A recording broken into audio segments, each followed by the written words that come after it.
Good afternoon, ladies and gentlemen. Welcome to the exciting and everything and amazing Propagandacast. I'm your host, Imperial Dane, the one and only Master Propaganda Heroes like Defender of the Fatherland of you to Road to Tunis, a 1v1. In the West, we have Charlotte fighting for freedom, democracy, and liberty. Setting out here with the first Armoured Division. He straight into a fast Jeep start to assail the Germans here under these array. Fighting here for the 10th Panzer Division with some light Italian support here. We got the Triple Pioneers as well to go along with the coastal reserve start here, allowing Ray to just spread out across the map here like a fine German velvet carpet. I don't know if those actually exist, but you get the idea.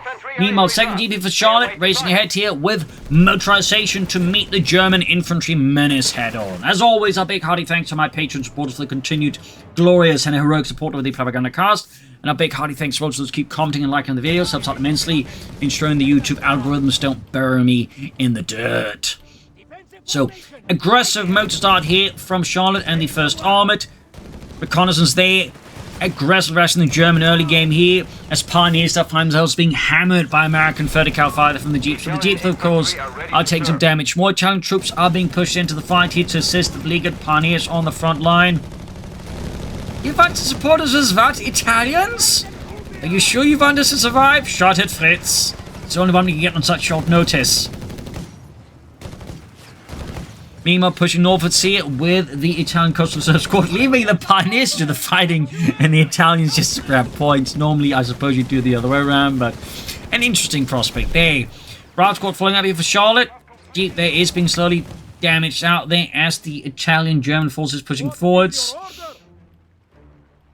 So there we go. Both Jeeps have been forced off here. Heroic defense here by the vanguard of the 10th Panzer Division here. 2nd Panzer Pioneer Company. Mines here already. You might wonder briefly just why lay down mines already now, because the likelihood is Jeeps are going to try and hit the fuel point. And the thing is, while the Jeeps definitely are tough in many respects, they're not being able to drive onto a mine and survive tough. So one of the ways you can try and counter a Jeep, obviously again it requires you have a good idea where they're going to go, is laying down mines here. So I think this is basically Ray just, kind of hedging his bets, at least, betting a bit awfully aggressively here on Charlotte, trying to go for his fuel point in the early game, and then, having a mine ready to counter exactly that. Sandbags barbed wire here, doing in preparing positions in preparation for the next advanced onslaught here of the 1st Infantry Division, D Company. We'll have to see, of course, is next here from Array. MD-42 there to support the frontline troops.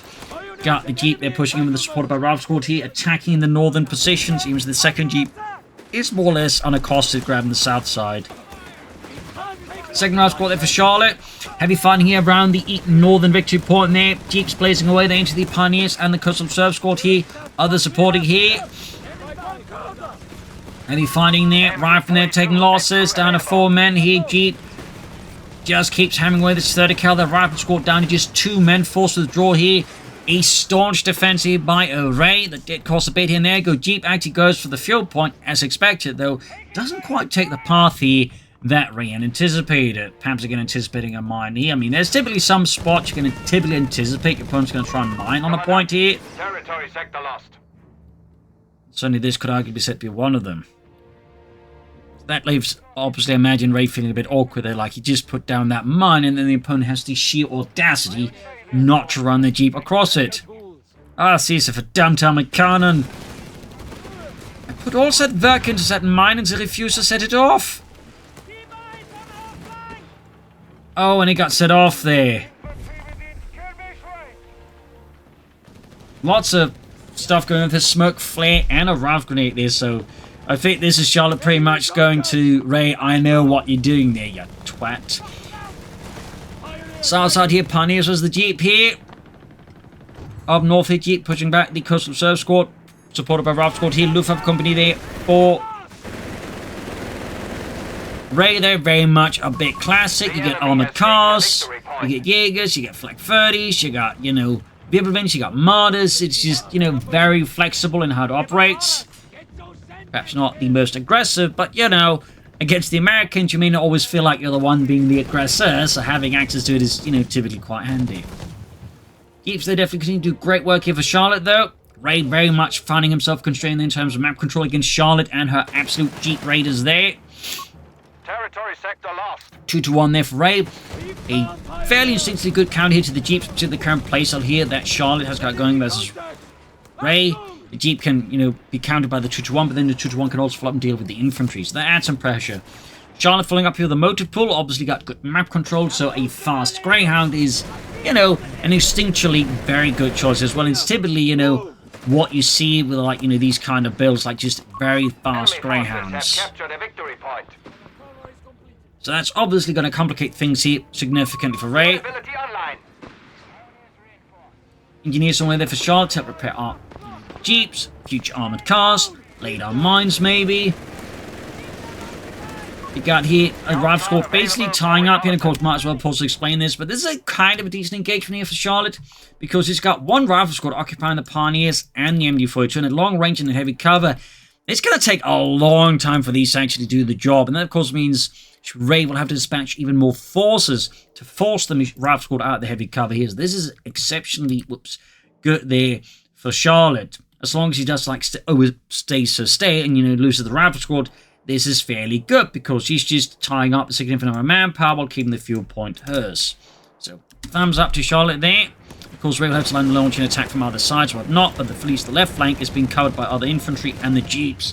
We do have the armored car, of course, and that will most likely change the engagement's parameters here. Meanwhile, though, Charlotte's not far from the Greyhound. Armored car moving in, of course, this is the sort of thing that, absolutely forces Charlotte to withdraw. And, of course, to her credit, Charlotte, of course, sees the armored car and just withdraws. Like, she knows he stays around here. That's going to be one, dead rifle squad. South here, Captain Pioneer. Scouts pushing back the Coastal Reserve squad there. Freshman here, this time slightly further away. Then again, it is based off the previous path that Charlotte took. Meanwhile, we've got the M8 Grand on the way there for Charlotte. Popular American reconnaissance vehicle to replace the Stuart light tank. Should be relegated to infantry support roles, basically. Well, the Grand will then primarily do reconnaissance alongside Jeeps. Fun fact there. It was also fairly popular as well for infantry support because, it was fairly mobile, had a 30-minute gun and machine guns, which, is quite good for dealing with a variety of threats. 50 cal there, armored skirts on the way there. Armored car likely going to get upgraded as well here once Ray has the resources. Until then, Flak 30 brought in, a classic. Take the watch proceeding program. Armored car diving in there, getting perhaps a bit too close in. There you go, get snared up there. Giving the crew there a bit of a nasty surprise. Engineers of the mines were getting hammered there by the MD-42. Scouts are trying to close up. Flak 30 going at. Oh yeah, it's not rifle grenades they had access to there. For some reason, I thought they were Pathfinders. Little mind mess up there. Sorry about that. Goes to the Pioneers here. Armored car they upgraded with the 2.8 Panzer Division, which really wasn't like an official thing, but it was just a very common workshop upgrade of the armored car. Or something you'd see, slapped onto a variety of, like, German light vehicles. They'd, like, try and upgun them with anti-tank guns or whatnot, or even flak guns. Trucks and half-tracks, and even, like, occasionally cars, like the Shrimp Mug, will see themselves upgraded with that. Coastal Service got pushed back. Chaffee up here for Charlotte. To deal with the 2-1-28. Jaegers here for Ray. Ralph's got a north in trouble with the MD-42. Deep ground in the center. South side here we got the Coastal Service squad moving up. Ability activated. Jaegers on the way there. The enemy has claimed up an MG. Ooh, machine gun right with the Greyhound. And now we got the Chaffee moving in. We do have the Flak 30 there, providing some heavy fire support versus the Chaffee. But once the Chaffee is past it, the 2-1 is toast.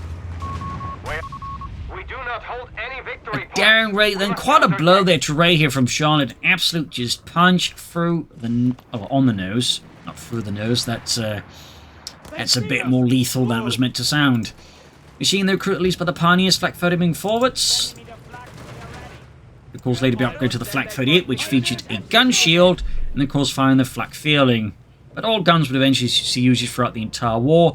Though that said, a lot of the lower caliber ones like this would eventually be primarily used against ground targets, as aircraft would increasingly be more heavily armored to fly higher, meaning this was less good. So, but still, you know, pretty good versus infantry, which can't fly higher or, you know, wear a lot of armor.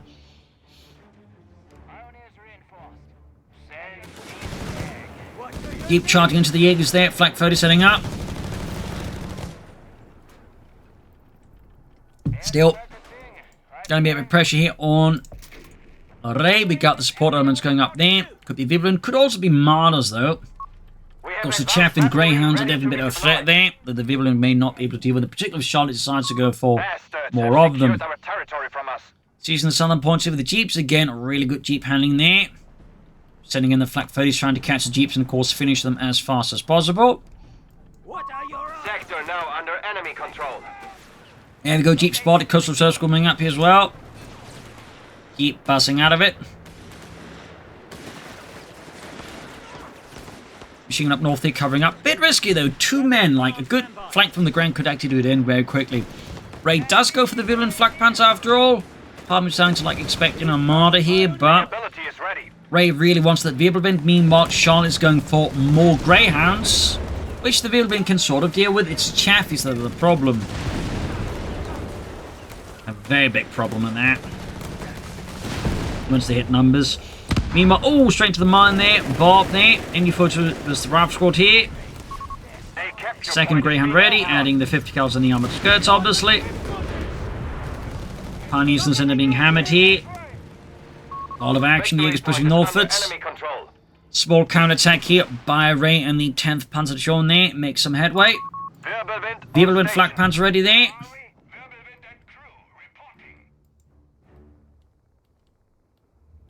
Sounds like their Pioneers about to enter issues here with the Jeep and the Greyhound. Quick shot there. And Ray, of course, just gets out of there.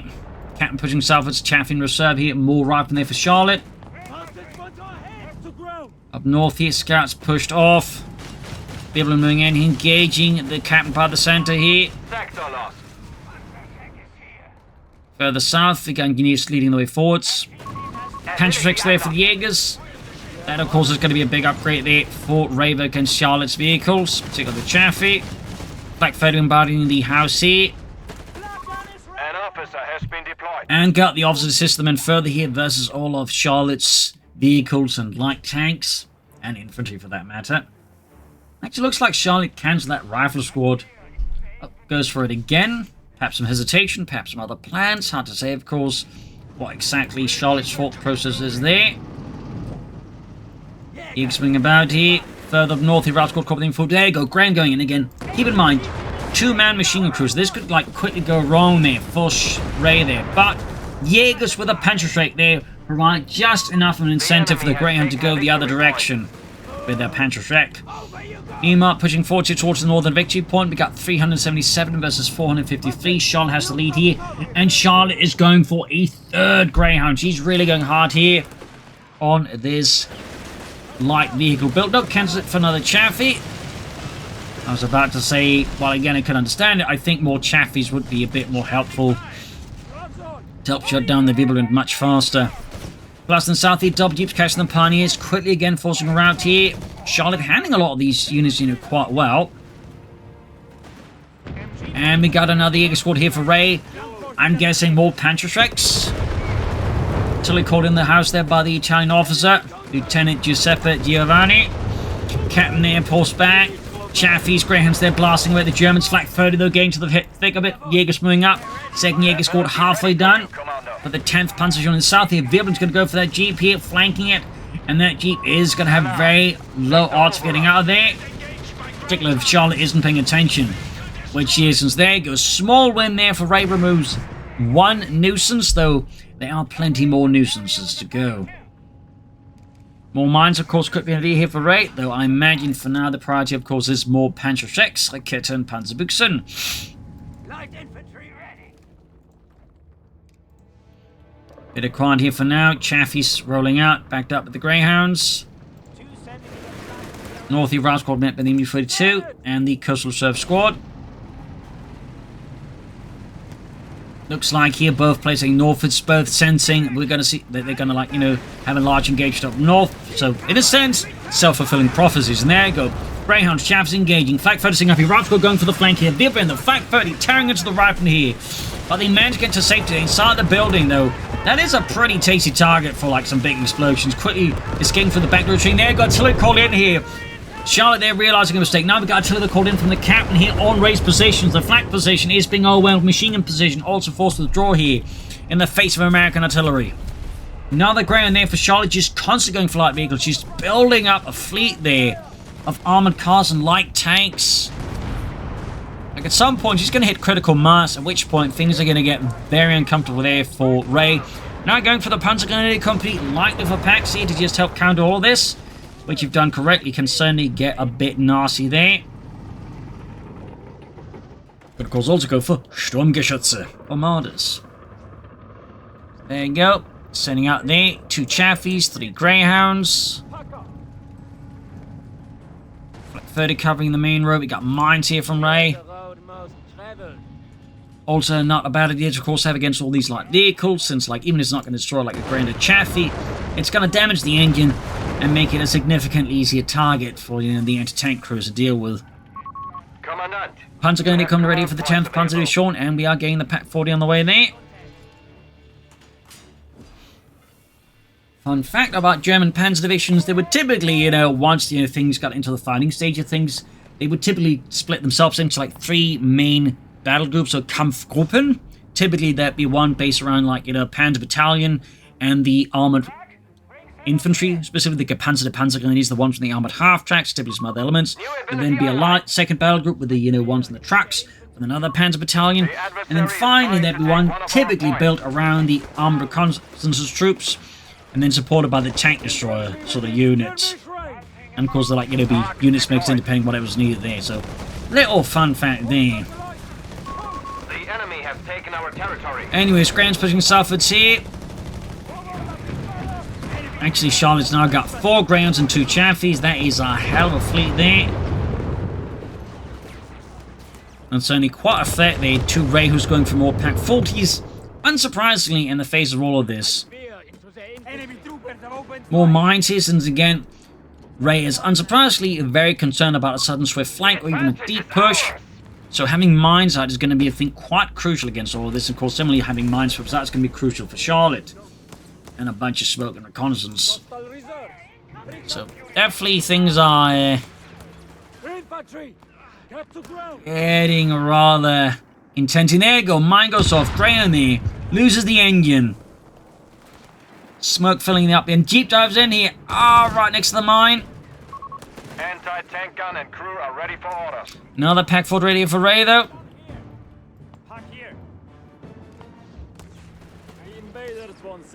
You need demolition! Defensive position. More sandbags on the way there. Route squad probing forwards here for Charlotte. I'll also be setting up 3 seats eventually. Which, with the amount of map control that Charlotte currently has, isn't entirely bad an idea. Route squad catching the coastal surge squad here, but into the mine though. Or the ND-42 for that matter. There you go, mine and ND-42 at the same time. In the south side here, we can see that Charlotte's sort of main push there's kind of slowed down, giving Ray more time to then, of course, bring in more anti-tank guns. And we got a 5th Greyhound. Good God, that's going to be 5 Greyhounds and 2 Chaffies out of Charlotte. Charlotte's certainly always willing to go in ways, even at times they do seem a bit extreme. Definitely not the most common. Then again, you still do get players, of course, to go just very heavy on light vehicles, but typically not in this fashion, I find. It's typically like just they go for like a lot of Chaffies. With tanks, you know, they might go for a lot of Greyhounds, but typically not go for a mix of them like this. We have lost a sector. Another Wirbelwind here for Ray. Seems honestly a bit ambitious. I'd honestly go for Martyrs or Stoogs against all these Greyhounds and Chaffies. Personally, Jeep number 2, they're about to meet its end where the first one went down, actually. It seems a bit... And in fact, the Wirbelwind, same one as well there. 377 to 335. Charlotte has sort of lost momentum now. Ray's they've been able to, like, you know, regain the initiative somewhat. And I imagine Charlotte calls this itching to regain control. Mine goes up north here. And there, got to called in the German positions here. Greyhound Chaff is going in, engaging the troops. Jaegers, they're getting bombarded with 30mm high explosive fire. Anti-tank setting up here. Vehicles from reserve. Second pack 40 setting up here. Raven pushing ahead. Engineers as well there. Massive cluster there. Grey in there. Getting pummeled there by the pack 40s. And it goes down. But first wipe there off the grounds for Ray. Of course, there's still 4 more grounds to go and 2 chaffies. So Ray is far from out of the woods on this one. There's many more Americans to knock out. And now we got Charlotte there with another chaffee tank. So that's going to be 4 Greyhounds and then 3 chaffies. Victory points wise though, Ray is holding strong now. Charlotte did not grab this one back. And we got more mines here for Ray because, you know, a lot of light vehicles, a lot of mines to be great. We got a Marder on the way there for Ray now. The Marder 3 Model M or Ausführung M. Northeast Captain probing in. You have orders? Our cover is completed. Planting a minefield. More mines. More engineers there for Charlotte. Clearly, I imagine more minesweepers because, again, the sheer number of mines that the race laying down is, I imagine, weighing heavily in Charlotte's mind. It's probably one of the reasons why she's playing a lot more cautiously despite having, like, a massive fleet of light vehicles because the mines can very quickly, you know, remove, like, the greatest advantage, which is the speed. So the mines here really doing excellent work there for Ray. Of course, as long as they don't get set off under his own feet. We have lost control of a victory point. Newspaper report got smoke here off as well. Chaffee saying backgrounds as well there. Note the way that Ray or Charlotte split up her light vehicles into 2 various squadrons, if you will. This can also allow him to perform more complex maneuvers from more sides. We've got more mines so from Ray because, again, more mines make more sense. Marder 3 there, Model M hanging back there. Mounting a Pack 40 on the Czechoslovakian Panzer 38 chassis, which itself would see used for a variety of, you know, roles, not just tank destroyers. There would, of course, also be the Grille, which was a self-propelled artillery piece. You also had the Flak Panzer 30 Kappa, which mounted a Flak 38 on top of it. And, of course, you had the Hetzer. So, Charles on the move again. We got a 4th chaff. So that's 4 Greyhounds and 4 chaffies. That is a hell of a fleet there. Meanwhile, bunkers there for Ray. Could be medic bunkers, could be something else. We'll have to see. Yeah, oh, that was the scouts that went down there to mine. Charlotte going in hard here, sensing that perhaps it's going to more like up north. She goes in hard here. Machine gun there getting plastered with heavy Greyhound fire. We got the packs opening up, Vehicles moving up here. Panzer X. Charlotte quickly diving out of there. Greyhound in the lead there. Knocked out by heavy anti-tank fire here. I feel like Charlotte just needs to like commit to like an aggressive dive though. 3 command point. Installing an MG42. 377 versus 268. Battle group ability unlocked. Instead, she's sort of like resorting to like, you know, just moving forward, shooting a bit, then withdrawing. But that also means there's more time for the packs just, you know, get in the most damage. As she just dives in hard, she's, you know, has this shock element that can like confuse Ray. But also like get past the packs, briefly wipe them, and then move to other targets. Again, I imagine that's also in part, you know, she's concerned about the Panzer because while the packs can be outmaneuvered, you know, just bypass the Jaeger Panzer can't. We got even more engineers here for Charlotte. Going for a total of 3 engineers now. Bunker down there as well. You can see the Ray really starting to dig in hard now here. Charlotte losing increasingly more momentum and more initiative. Really feels like, you know, she had one idea, but Ray basically saw through it, has hard counted, and now Charlotte is struggling to ever say just switch gears and come up with another strategy. That kind of seems to be a bit of weakness for going to save on light vehicles. You need to make it work, and you need to make it work fast. Otherwise, there's definitely a risk that, like, you know, you just end up with a lot of light vehicles versus an opponent who's like heavily fortified at the front line, which then severely limits the abilities of all these light vehicles to, like, you know, make any significant impact. Telecalled in here, Bravo Squad quickly vacating the premises. So what will Charlotte do? I mean, again, she's got a significant amount of, like, armored cars and tanks.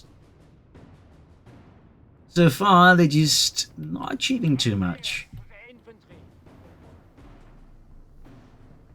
And of course, he's also got access to Seek and Destroy, at which point you can do some like really crazy things. We got more bunkers here for Ray.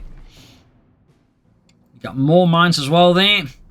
Again, for every moment, like, just Charlotte is increasingly, like, just not attacking all this. Like, the more time Ray has to prepare to, like, decrease the efficiency of this. So, there are definitely risks involved here for Charlotte, and she's so far not doing a lot to, shall we say, mitigate these risks. If anything, only the opposite. As of course, Ray is similarly doing everything he can to, like, just mitigate the risks of all these light vehicles by just laying down a lot of mines. So Charlotte there is definitely racking her mind here, trying to find the best approach, but again, is coming up. So far, it would appear a bit short. And we got another Greyhound. That's going to be 5 Greyhounds and 4 Chaffies. A massive fleet here. That's also going to be a lot of light vehicles to actually manage. The question is, can she actually do that?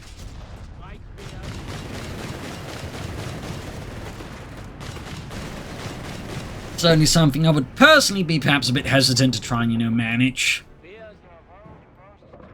There we go. We also got a lot of minesweepers there. We got a total of 3 minesweepers. Of course, the tricky part is you actually can't need to send in first to scout ahead. Oh, Mahmoud off there. Piney's about to get blasted there. Goes Charlotte Assault there underway. Straight into the first mine. Pax 40 going in there. Another mine set off again. And Guinea should have leaped a bit further here. But there you go. 1 Chaffee down. Grand charging in. We got Seek and Destroy here. It's all on out. More mines going off here. It's utter chaos and pandemonium. Gunfire. High explosives. Flak Panzer down. Marder there. Getting 3 shots of the Chaffee as Charlotte's assault just keeps cleaving its way here through Ray. Good God. Marder down. Pax about to get knocked out, but hasn't cleared out the other one. So theoretically, what could happen is that the actual cruiser, meanwhile, Greyhounds are piling on the Wirbelwind here up north as the Chaffies is also get wrecked here by the Flak 30, which Charlotte forgot to deal with. Got the Wirbelwind. So that was a pretty brutal charge here. Thing is, though, Ray can quickly recruit the Pack 40s, which is like one actually the one of the major priorities that Charlotte should have dealt with. She did, of course, get the Wirbelwinds and the Marder, but she didn't quite, I think, remove some of the biggest threats there.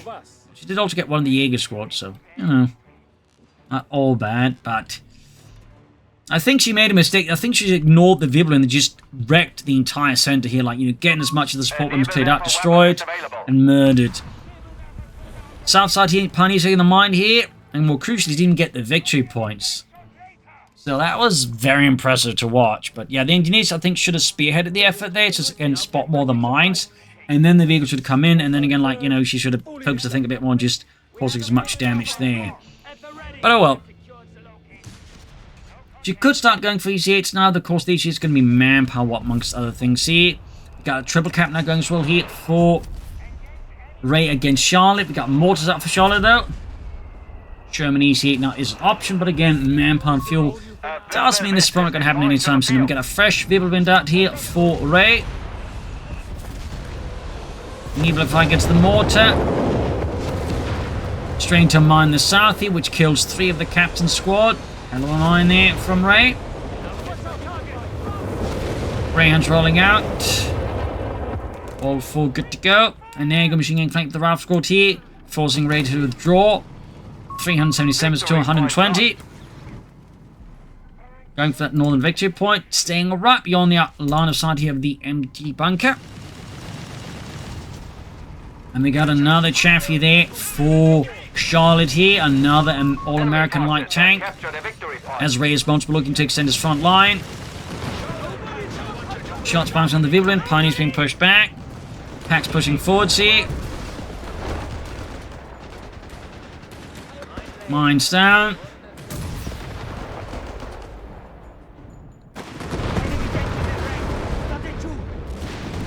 Greyhound down, kaput. Up north, the Ralph squad push back machine gun bunkers, Flak 30 and the Coastal Reserve squad here. Charlotte's strategy has definitely lost a fair bit of momentum against Ray. Sandbags being prepared here. Chaffee setting down south. Mines at this position! Have completed the wall. More mines. Again, just Ray really knows what this is all about right now. It's just about mines. It's about absorbing as much momentum from these armored assaults here from Charlotte as humanly as possible. And certainly I think is a good way of just highlighting that, saying that goes amongst most companies, players of the veteran kind, that mines, wins battles, because mines really at the right time can have such an impact there. Because there's essentially two impacts of a mine. There's the immediate impact of the unit hitting it and losing momentum, losing men, or losing the engine. But there's also the second element, which is the psychological impact of the mines, where it causes a player to get a lot more hesitant and a lot less aggressive. Hard dive here from Charlotte, but not quite enough. They did get the Flak Panzer, but Charlotte's force here getting absolutely crashed here now. As Ray puts up another absolutely fanatical defense, and there you go, GG, game over. A loss for Charlotte, a victory for Ray, and certainly a victory for Mines. Again, Mines, I think, played a major role here for Ray here against Charlotte. But again, I think also part of the issue is just, Charlotte, I think, committed too heavily to the strategy once. I think she at some point realized it was getting countered. And she just kept committing to it in a very pure form, which just get Ray more time to just bring up further elements to counter, at which point I think things just further fell apart there for Charlotte, unfortunately, but very fortunate, of course, for Ray. So, it's a nice back and forth action here. So, hope you liked it, hope you enjoyed it, had some fun watching it. If you did, subscribe, like, share, comment, tell friends, tell family. And as always, you can support the Propagandacast by donating a pledge on Patreon. This is Publishing. Cheers, and see you all tomorrow for a nice episode. Bye, everyone.